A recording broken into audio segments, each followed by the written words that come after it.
Вие следите утринската програма Слободен печат. Денеска во студиото имаме еден господин, еден човек со кој што ќе зборуваме пред се на убави теми. Ќе зборуваме за тоа колку тој оставил во нашето општество. Се работи за човек кој што е јавна личност, го познавате веројатно сите, бизнисмен, политичар, алтруист, филантроп, некој кој што навистина оставил огромен белег во нашето општество. На моја лично задоволство денеска во студиото го имаме Трифун Костовски. Добре дојдовте во Слободен печат. Благодарам. Срдечен поздрав до домаќините, до вас како водителка.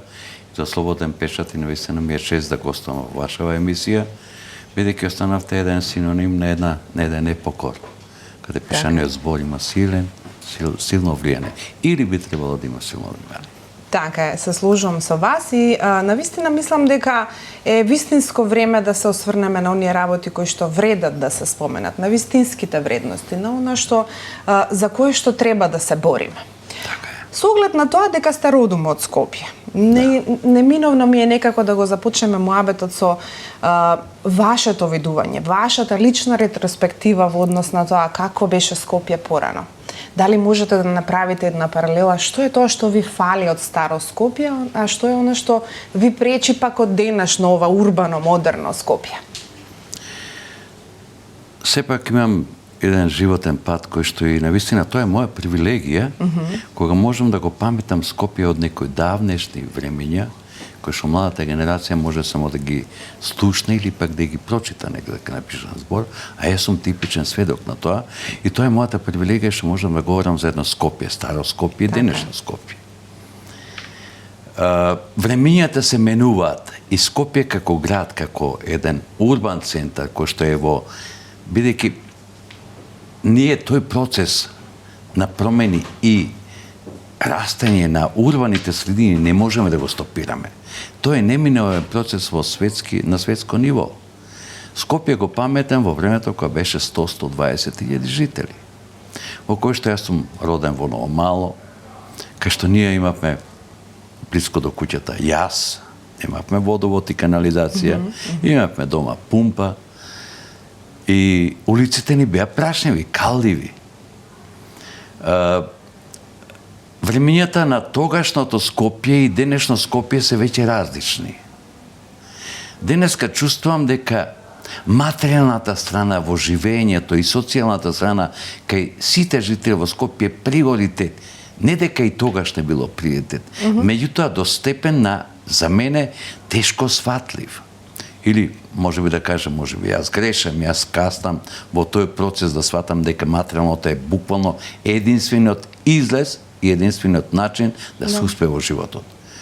Меѓутоа, ние во старо Скопје и во тие услови кога се ствараше таа ФНР, па СФР, бидејќи ги паметам тие времења, објективно Македонија како држава, како република во составот на ФНР и поната СФР беше заостаната земјоделско-сточарска земја. И таа индустриализација си го направи своето. Буквално во Македонија се изгради сето тоа како индустрија, што во тие времења беа многу авангардни, црна металургија, обојна металургија, кожарска, хемиска индустрија, цементари, стаклари, кои што се градеа во сите републики и Македонија го доби. И се доби печаток дека се подигна едно ниво на еден стандард, на еден општествен стандард кој беше според мене со денеска многу низок. Меѓутоа, кога вие делите исти вредности, ќе испаднете со вашите соседи или на улица, или во кафеана, тогаш дефинитивно немате многу причини да тие работи не се солидаризирате со нив. Едноставно немаше такви големи промени во имотниот статус на поединци. Имаше луѓе кои беа деца, условно кажано, на пратеници, на големи луѓе во тогашно време. Меѓутоа, во ниеден момент, ние, како деца, не го почувствувавме дека живееме под, да не кажам, под еден притисок на некој кој што има, некој кој што нема. Улицата ни беше главната социализација. На улица се играше фудбал, се јадеше, што знам, лепи, било што намачкано на него. И тука социјалната димензија доби многу на значење кога ти, ќе ти кажеш чепелок, буквално да го споделиш тоа јадењето со својот пријател. Так. Тука се создаваат едни многу силни емоции и чувства кои што сметам денеска му недостасуваат на младиот човек, па и на повозрастните луѓе кои што денеска се во Република Македонија. Значи живееме, можеби тоа е една моја, да не кажам, романтично гледање на Скопје. Меѓутоа, ако ја убиеме романтиката, го убиваме животот. Така. Затоа тој аспект ја никој пат не можам да го заборавам моето Скопје. Кога на тие прашнави улици немавме ни апостолки, немавме ни патики. Наланата беше единственото движење во двори или кога ќе испаднеш надвор, кондори со пенчиње беше, со ѓонови. Немавме такви, да не кажам, чевли кои што денеска ќе беа ти дават безбедностна блага на студенти. Така и удобност едно по друго Нема, чувство. тоа беа тие времења. Така да, тоа детство ми е мене многу сладко и многу убаво. Се уште има во Ново Мало остатоци од калдрмата. Да ви кажам, сега пред некој ден помина во куќата која што ја остави моја брат ја поседува. Се е руинирано. Никнати се нови згради, малото е уништено и ме фати една така носталгија. Носталгија за тоа мое мало каде што буквално растевме. Да. Ние боси од 10 јуни, ние бевме боси на улиците. Завршува школска година и цело време, затоа сметам да во мојата генерација, моите другари, ниеден не беше достабанлија. Да. Сите имавме добри стопала, здрави стопала, едноставно се движевме здраво право. Тоа се работи кои што сметам дека не во иста форма, али мораме да им ги вратиме на нашите поколенија кои што доаѓаат, да ги социализираме, да ги растеме во еден свет во кој што ќе владее и материјалното, меѓутоа и духовното. Духовното кој што е најмногу битно. Затоа Скопје, како граначелник на Скопје, бе во 2007 година во Дубај, во кој што тоа преку светски стандарди се говори дека урбаните средини ќе раснат. Многу ќе раснат. Се чека 2050 година да имаме урбани средини со 70-80 милиони луѓе популација. Тоа говори за еден систем кој што новата технологија и новите системи на функционирање му дават една димензија во кој што човекот го стационира на едно место кај што има релативно пониски трошкови и за живот и за функционирање и едноставно дава тој одговор кој што ние не можеме да го сопреме. Туку мораме да се адаптираме, ама не да го изгубиме својата автохтона, да не кажам, димензија на традиција, култура, сваќање на нештата. Оно што е автентичност и свој печат. Го споменавме периодот кога бевте градоначалник на Скопје, тоа од 2005 до 2009 година. Како човек со една јасна визија, со истенчени критериуми, со тие светски манири веќе. До каде одеше визијата за Скопје? Успеавте ли да реализирате нешто од она што беше ваша лична визија за Скопје? И на крајот на криштата, дали се уште чувствувате одговорност кон овој град? Растот и развојот на не градот. само кон градот, кон целата територија, секоја пета на Република Македонија чувствувам одговорност. Така. Тоа е мојот порив, моја Македонија секој пат да дигнем на педесал, на достоинствена држава, јака држава, со јаки горди граѓани. Тоа е мојата цел од секој пат била. Објективно, за градоначалник, кога влегов, видите вака, школо за градоначалник нема. Така. Градоначалник е функција во кој што сопственото искуство треба да го имплементирате во функционирање на таа општина или град со љубов и без задни намери, дефинитивно. Без лукративни интереси од тоа да влечете корис. Граѓаните ви даваат довербата да бидете градоначалник во кој ги даваат и средствата, со нивните средства вие да го водите градот. И ако мене ме прашате дали сум успешен или не, ја ќе ви кажам, лично сметам, анализирајќи ги резултатите од сите градоначалници од осамостојувањето на Македонија, на град Скопје, од осамостојување до денес, убедливо ја имам најголем издашност во поглед реализација на проекти, а со многу скромни финансиски средства. Ја дојдов за градоначалник 2005 година, кога се воведе децентрализацијата. Минимални средства, додатни се обезбедува во градската каса, се додадат други обврски на градот во кој што ги презема средните училишта и основните училишта против пожарната бригада. И ако денеска ме прашате зошто тоа маса на мои сограѓани не знаат за таа работа, бидејќи во животот сум бил бизнисмен, стопанственик. И тоа е моје искуство, го темелив во градот. Првите 2 години јас објективно учев во градот што е функцијата на градоначалник и градот. Рацете и нозете на секој градоначалник се јавните предпријатија и администрацијата. Така. Дали е таа територијална поделба правилно направена во Република Македонија? И денеска ќе ви кажам дека не. Град Скопје не заслужува да има град Скопје и уште 10 општини. Тоа замислете, 11 градоначалници, 11 совети, 11 администрации. Гледате на Скопје многу скапо ја плаќа таа локална самоуправа.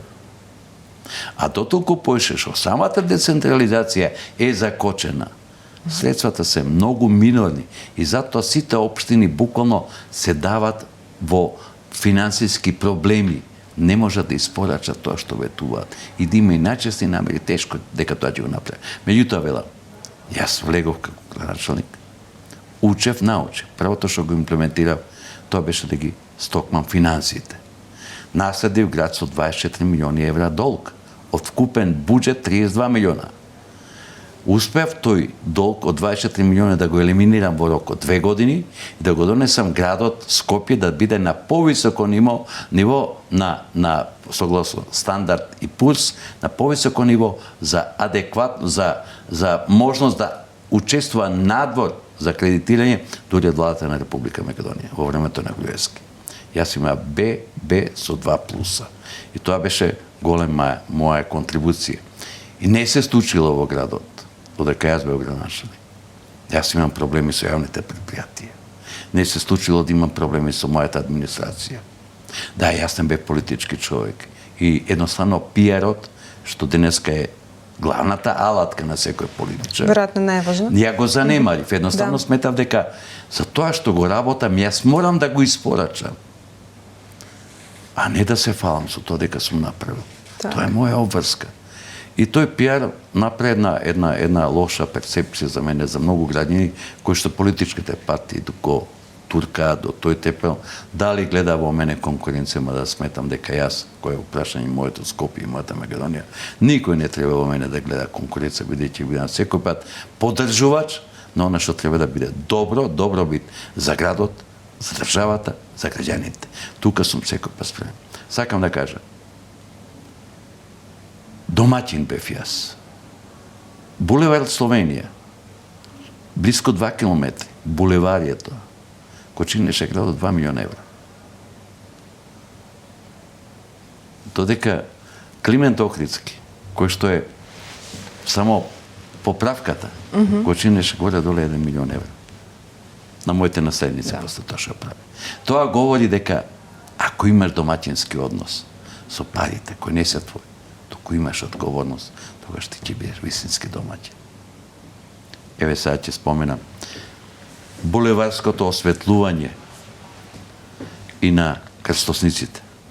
Јас кога го обедов како началник, денеска светилките не светат ни 30% од таа снага што има во моментот која ги донесов. Денеска Скопје ми наликува на темно Скопје.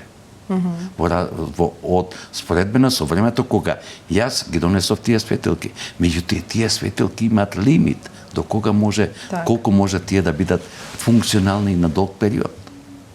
Сакам да кажам, тоа е сериозен предизвик за секој градоначалник и мора да се посвети на својата работа, да биде домаќин и да таа работа.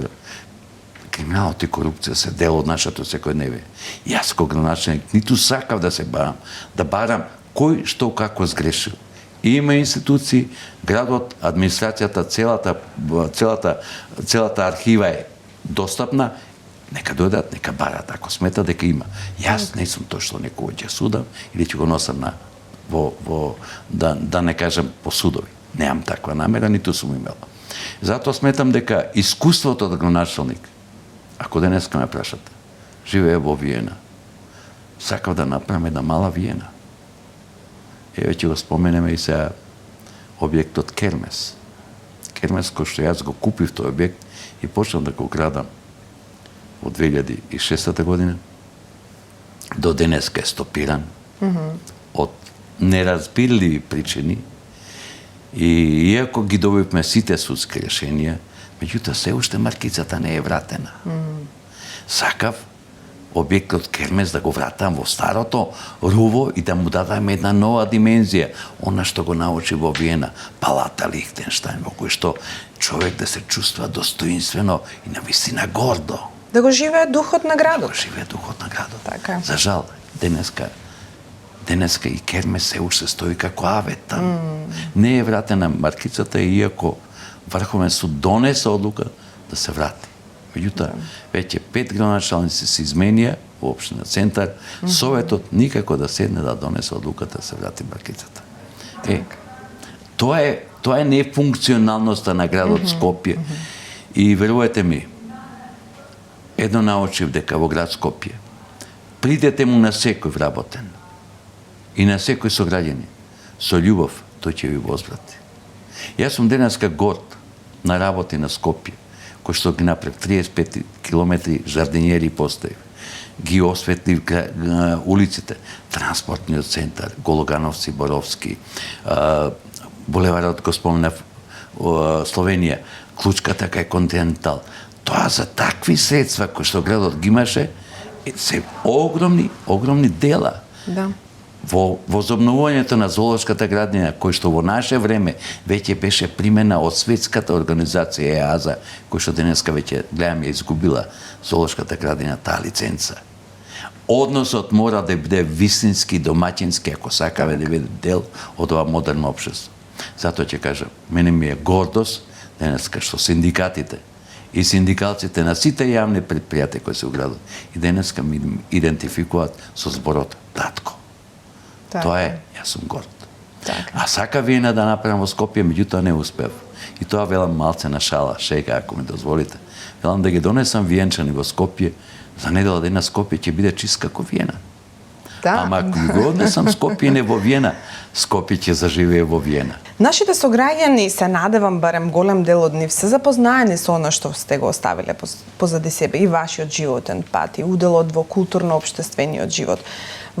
Сте финансирале, основале многу фондации, многу невладини организации, болници, културно-историски споменици, поединци, колективи, спортски клубови. Веќе не знам ни дали има нешто каде што не сте оставиле свој печат. Кажете ми од каде е тој порив да се помогне, да се биде филантроп, да се подаде рака? Дали човек се раѓа со тој или се стекнува во животот? Се раѓа, се воспитува и се образува. И учи од животот. Тоа е еден сегмент на многу работи кои што во текот на животот ги поминуваме. Растен сум во семејство кое е така конзервативно, христијанско, во кој што едноставно мојот татко умееше да каже, кој ќе испаднем на улица, сакам да имам чист образ. Тоа значи да не крадеме, да немаме по сијалици, да немаме по џамој, да не влегуваме во туѓи дворови да крадеме црешије, да не кажам кај си, едноставно да бидеме воспитани деца. А и мојот татко умееше да ја каже на мојата мајка, Олга, не ги милувај децата додека се будни. Милувај ги додека спијат. Додека спијат, да.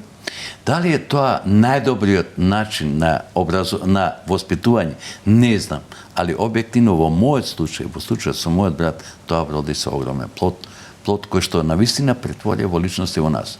Дека се надоградувам како човек. Прво, самата таа филантропија, тој хуманизам го ствара како религиски порив е. Имаш повеќе, сподели го со тој што нема.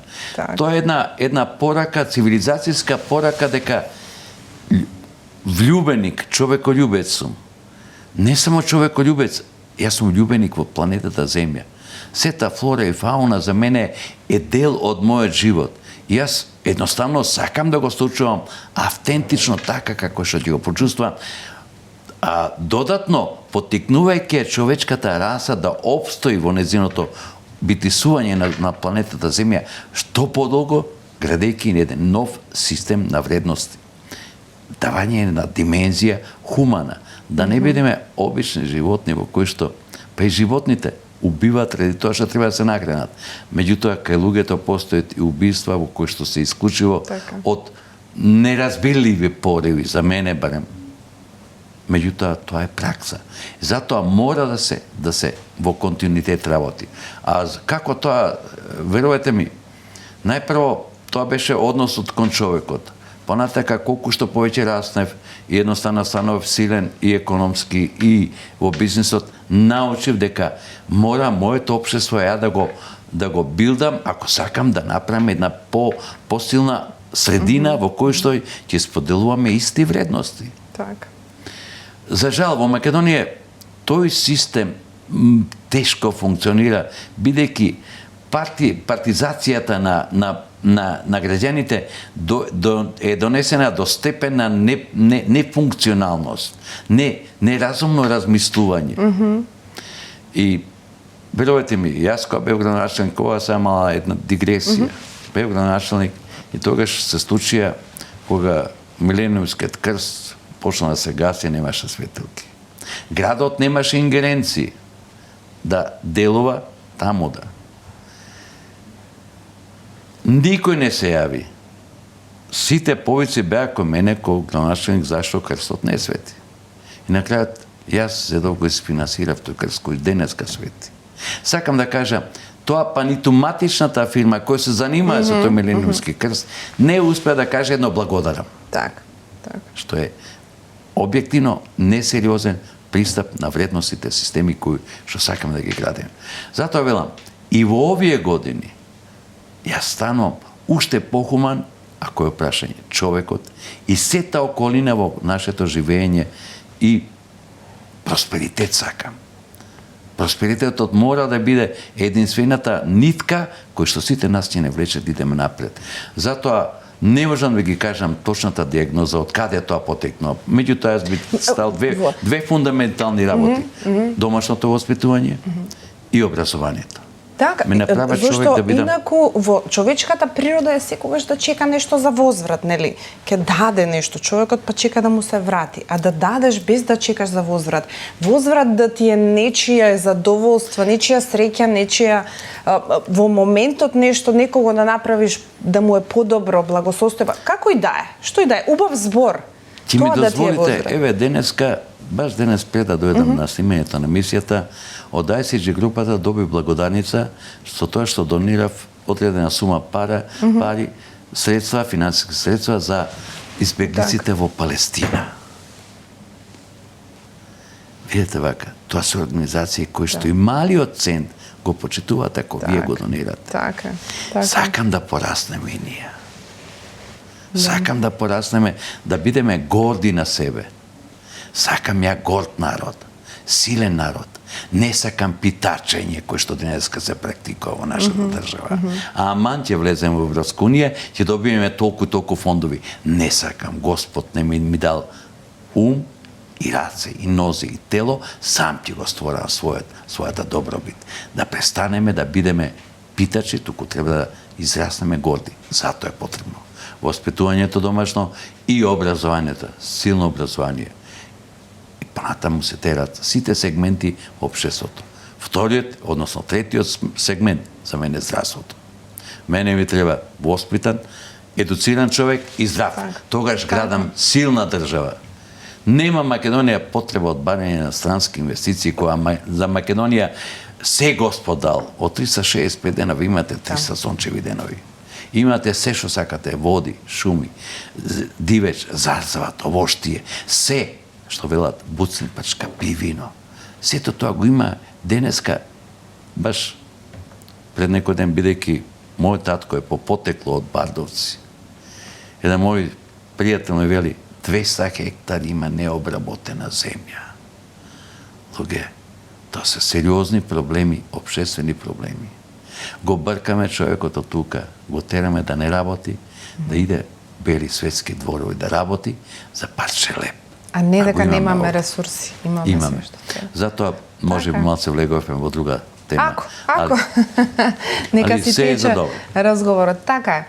Ајде малку да се вратиме на она што ве одбележува сите овие години, а тоа е токму хуманизмот. Колку лично ве допирале некои човечки судбини, некои, небитно дали е личност или е колектив на кој што сте помогнале? Останавте ли пријатели со тие луѓе? Се гледате ли, контактирате со луѓето кои што можеби сте им подале рака? Ако никој пат ја во човек не гледам непријател. И најголемиот душман што лошо ми мисли, иако знам, ќе придам со емпатија да видам дали можам да развијам кај него чувство на комуникација во кој што ќе се сродиме. Не да се сродиме, туку едноставно да комуницираме на начин кој што е култивиран. Так. И денеска, јас сум човекољубец. Ја не можам да мразам и тој што најлошо зло ми направил, тоа е негов проблем. Јас сметам дека чист сум пред себе, пред мојата совест или Господ, како сакате. Јас сум чист. Да, имам грешки во животот. Меѓутоа тие грешки не сум ги направил свесно или не сум ги направил со цел да некого повредам. Так. Напротив, ако може да помогна, помогам. Секој пат сум тука за помош и денеска, иако се многу работи се во една друго светло во поглед моите можности финансиски, меѓутоа не отстапам од мојот порив да помагам. И денеска помагам. Секако согласно моите можности. Еве денеска беше разговаравме со домаќинот во манастирот Свети Трифун Кучково. Ветив на минатиот Свети Трифун дека ќе го направам тој видековецот и сега говориме како тоа да го реализираме. Ама вика времето минува, вика летото доаѓа. Викам најди се ти, ова останува, тоа го врши. Сакам да кажам, никој пат за даден збор што е. Сакам да го одржам. Так. Имал, немал, ќе се снајдам. Затоа велам, дарувањето е за мене најголем човечки чин за човек кој што е наоружен со хуманост и човекољубие. Така е. И тоа е мојата привилегија што можам да дарувам. Така. Тоа е мојата најголема привилегија. Денеска има многумина кои исти би биле како мене. Меѓутоа ако нема што да дарува. Па, и во такви моменти велам нека дарува љубов, нека дарува емпатија. Тоа велам, некогаш убав збор е доволно некому да му го подобриш расположението, денот како и да е поддршка, ако ништо друго. Да. Ние како медиум сме тука секогаш за сите оние кои што им треба поддршка, се разбира. Она што ми е интересно и што накратко го разговаравме и кога се запознавме е тоа што велите најголемото богатство за вас е човечкото искуство. Она што човекот ќе го стекне во својот живот, искуството кое што го направил тоа што е. Кажете ми, дали чувствувате потреба на овие нови млади генерации да го предадете тоа искуство пред се на своите деца колку успевате, а потоа и на овие млади генерации кои што навистина имаат што да учат и треба да учат и треба да се вреднува тоа искуство кое што го имате вие како еден светски човек, морам да потенцирам. Искуството што го имам со мене, ќе повторам, тоа е моето најголемо богатство. Так. Сум минувал ни секакви убави и неубави работи. Меѓутоа, сум излекувал заклучоци од тоа што е добро да го проложам, а што е лошо да го трнам од себе. И сметам дека на тој план можам многу да помогнам во не сум едукатор да го едуцирам младиот човек, туку да го усмерам дека не секој пат поривите се најбитни. Целта е многу битна. Порив сите имаме, меѓутоа цели мора да имаме пред себе. Затоа, јас и денеска го продолжувам тој пат. Сакам да пишувам, еве, на социјалните мрежи, од неодамна се појавив од неколку години назад. Не дека ги едуцирам, туку споделувам со моите сограѓани од сите возрасти, мои размисли и морам да кажам дека доживеав огромен прием на луѓе кои ги познам и не ги познавам, да ги имам веќе како подржувачи. И за мене е голема, исто пак ќе повторам, привилегија. Излезете негде дали отпатувате од Скопје надвор или во некој кафане, ви приоѓаат луѓе релативно помлади од мене, во кои што сакаат со мене да се ракуваат, да ме поздрават и да ми кажат дека ми даат поддршка.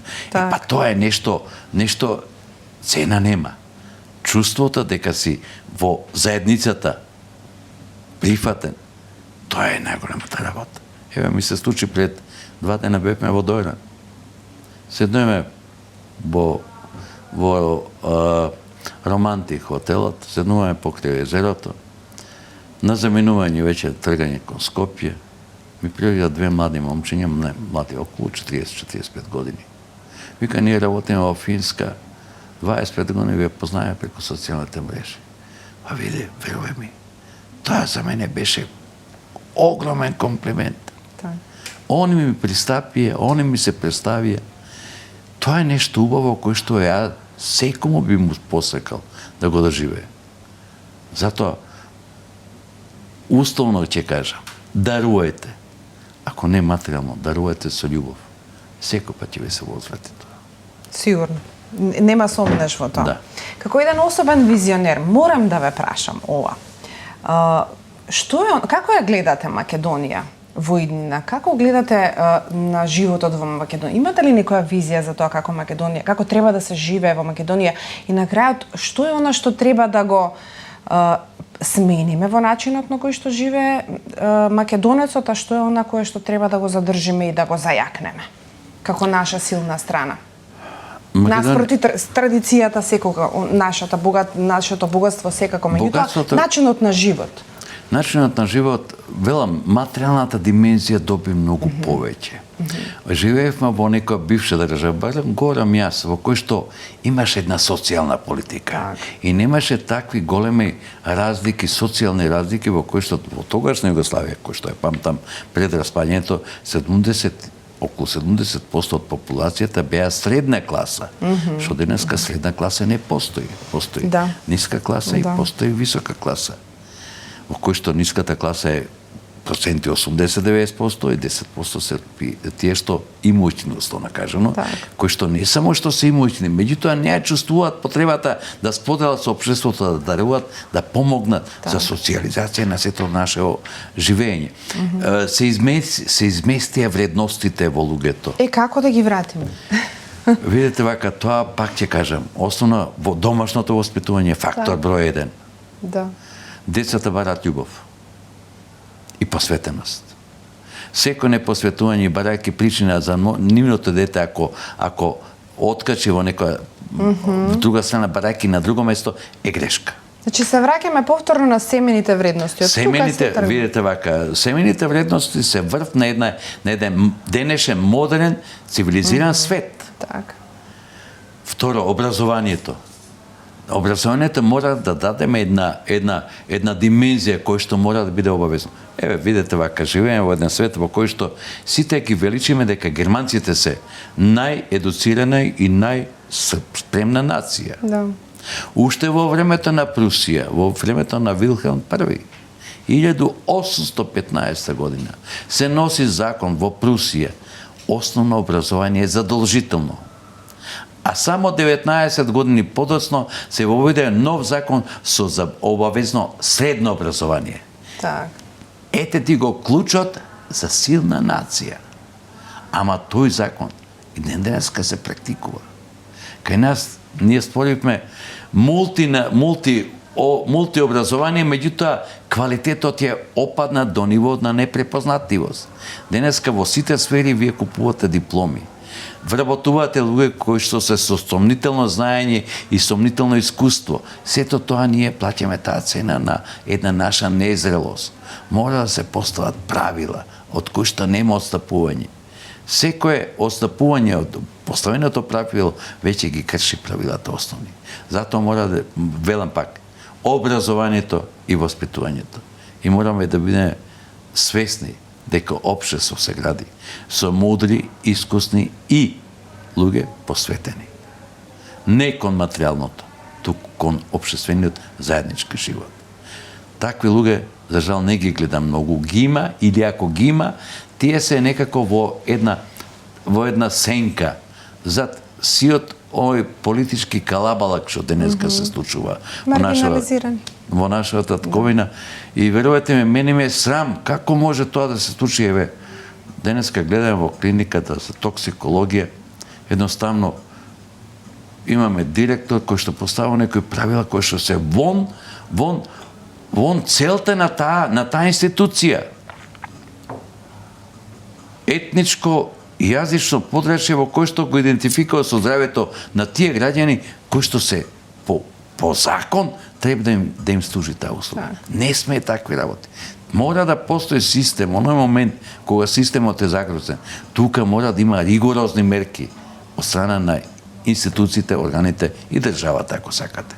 Без такви мерки, демократијата, ако ја препуштите, представува веќе анархија. Анархија не носи кон добро. И демократијата има постулати до каде е таа дозволена. Над тие постулати, тука се крие, тука се крши. Секогаш со чиста мисла, јасна визија, Така е. би можело да траеме уште долго, меѓутоа во интерес на времето јас ќе ви се заблагодарам, господине Костовски, навистина ми беше задоволство што Благодарам. сте прв пат во студиото на Слободен печат, убаво си поразговаравме. Благодарам многу, прво срдечни, после до вас како домаќинка и до Слободен печат. Останате едини медиуми кои што дека денеска се уште се борите на нашето македонско тло да обстоите. Ви посакам да успеете. Од мене ќе имате секој пат поддршката. Ви благодарам И многу. како луѓе, и како Слободен печат, и верувате ми, само со умни луѓе и стамени луѓе ние можеме да градиме систем. Посакам Слободен печат да прерасне уште многу нешто повеќе, а гледам дека имате и одека и капацитет и амбиции. Би посакам успех. Ви благодарам многу, ви посакуваме да се разбира и ние на вас пред се здравје, да останете со таква јасна визија, да успеете да никогаш не се откажете од борбата, оно што го зборувавме, нека трае борбата и нека се заразат сите со тоа чувство да одиме напред и да направиме уште Животот по вокација е борба. Така е. Човекот обичен бара леп и игри. Тоа да не го заборавиме. Затоа тие што се занимаваат со политика, тие две начала мора да ги научат. И да имат пред себе јасна визија. Така. Сакаме држава, стокмена, со сите нишани. Благодарам уште еднаш. И на вам ви благодарам. Се разбира дека, како и секогаш препорачуваме, да останете со Слободен печат.